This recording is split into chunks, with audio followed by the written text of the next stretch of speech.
dress, I went and I showcased with this guitar player a song that I had no lyrics for, and I told Larry, I hate pop music, and I'm never gonna do it, and I don't want to be a part of it, and I don't like New York, I hate these big buildings and whatever. And then, you know, we left the meeting, and my manager back then, Lauri, said, you screwed it up, man, like you just lost your biggest chance in life.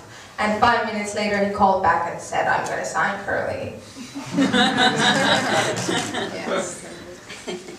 So, when did you move? Because you moved to US after that, and at first, as I understand, just to record the first album, that you kind of lived in New York. When did it happen? How fast after you made the deal with Island?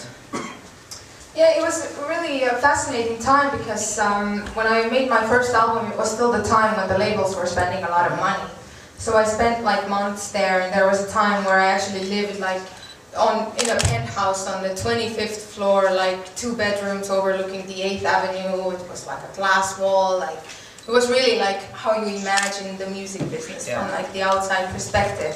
I wish back then I was smarter and I just could have told them to give me the money to make the videos or spend it, you know, in a wiser way. But I thought that I felt very entitled, and I felt like, oh, that's the way it's supposed to be.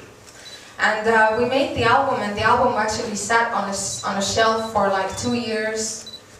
How did it make you feel? I mean, you've made, in your opinion... It was very frustrating. It was very frustrating. And how actually my first album came out was, I was already living in the States, and I had a friend that worked on MySpace. So he hooked me up with the featured artist spot. And he said, every person that writes you, you're gonna have to write back. You're gonna have to build your fan base.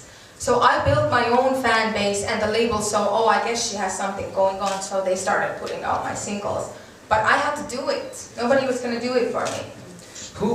Who's the one who said that, you know, you have to come and live in the States? Was it the kind of the label who suggested it, or you just wanted to take that leap from Europe to US? Yeah, they suggested, but yeah, I was definitely, you know, thrilled with the idea. How long did it take to write and record Love Is Dead? It was the first album of yours. It was kind of done over a couple of years. Who chose the singles? I think in the end,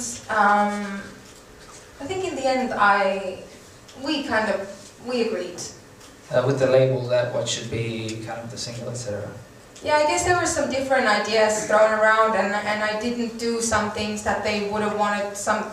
There's a couple other songs that they wanted to release, and I actually wish that maybe back then I should have listened a little more. You know, there were songs on my album that I wanted to be, you know, I wanted them to be really alternative. You know, without understanding that there's no point of being on a major label and not making pop music. Like it's not smart. What was their opinion or first reaction when you kind of presented them the songs or the artwork or your concept of yourself? Well, you know, I created like a cartoon character, and I really wanted to create like a whole world. You know, I went to LA Reid and I said, hey, look at this character that we created. This is comic books. This is computer games, this is a whole world, this is cartoons, this is, you know, this is everything. And they were just like, no, but why can't you just be a hot girl on the cover of the album? And I was like, no, this is like a whole new way of like, you know, doing things, how we could, you know, let's really create something new. And like, it just was completely over their heads at that time.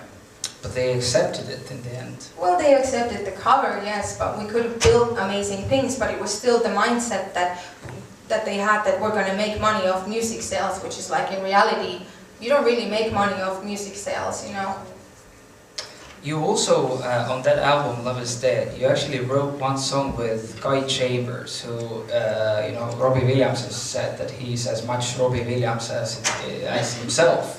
And he has written many hit songs for Robbie Williams. The song was The Creationist.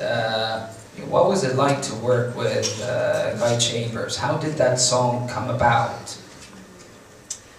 You know, songs just kind of happen.